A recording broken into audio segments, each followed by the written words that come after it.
যেদিন মানুষকে তার মা নয়, তার দায়িত্ব তাকে ঘুম থেকে জাগতে সাহায্য করবে, সেদিন জানবে ওই ব্যক্তি পরিবারের দায়িত্ব নেওয়ার জন্য যোগ্য হয়ে গেছে। আত্মহত্যা কার জন্য করবেন? গার্লফ্রেন্ড বয়ফ্রেন্ডের জন্য? আপনি মরে গেলে সে তো অন্য কারোর সাথে প্রেম করবে। স্বামী বা স্ত্রীর জন্য? সে তো আপনি মারা গেলে অন্য কোথাও বিয়ে করে সংসার করবে। টাকা পয়সার জন্য?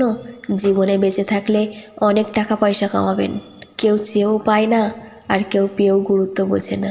অপেক্ষার সময়টুকু কি যে ভীষণ সুন্দর, তা কেবলমাত্র অপেক্ষা ফুরালেই বুঝে ওঠা যায়। সফল হতে হবে তাদের জন্য যারা তোমাকে অসফল দেখতে চেয়েছিল।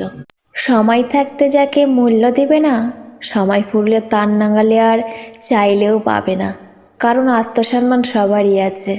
যদি সময়ের সাথে সাথে ভালোবাসা কমতে থাকে, তাহলে বুঝবেন সেটা কখনোই ভালোবাসা ছিল না, সেটা ছিল ক্ষণিকের ভালো লাগা।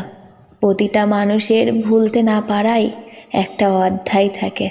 একটা বিশ্বাসযোগ্য বন্ধু রক্তের সম্পর্ককেও হার মানায়। আমার দুঃখগুলো তাকে স্পর্শ করতে পারে না, এটা ভেবেই আমার বেশি দুঃখবোধ হয়।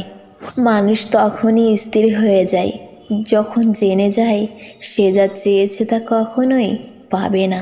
নীরবতা কোনো সম্পর্ক ভাঙেনি, কিন্তু দূরত্ব অনেক সম্পর্ক ভেঙে দিয়েছে। জীবনের অভিজ্ঞতা থেকে বলছি, যত একা থাকবেন তত ভালো থাকবেন।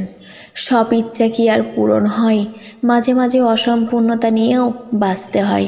জীবনে কিছু জিনিস ফিরে পাওয়া যায় না, যেমন ফেলে আসা সময়, বলে ফেলা কথা, হারিয়ে যাওয়া বিশ্বাস আর থেমে যাওয়া নিঃশ্বাস। অধিকার কেড়ে নেওয়ার মানুষটা কখনো অধিকার হারানোর মানুষটার যন্ত্রণা বুঝবে না। ভালো হয়ে থাকাটা কঠিন কিছু না, কিন্তু অনেক খারাপের মাঝে ভালো হয়ে থাকাটা খুবই কঠিন। বেঁচে থাকা আর ভালো থাকা এক নয়। সুদিন আসবে সেই আশায় আমরা দুদিনেও বেঁচে থাকি। ভালো থাকার জন্য অনেক টাকা করি, গাড়ি বাড়ির প্রয়োজন হয় না। মনের মতো একজন জীবনসঙ্গী যথেষ্ট। নিজের মনে সব ধরনের খারাপ জিনিস বার করে দিলেই সব কিছু অসম্ভব।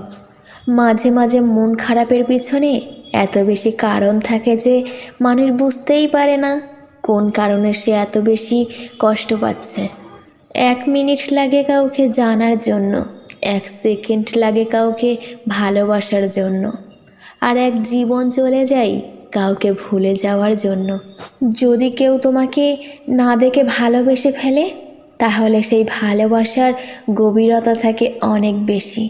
কারণ সে তোমার সৌন্দর্যকে ভালোবাসেনি, সে ভালোবেসেছে তোমার মনকে।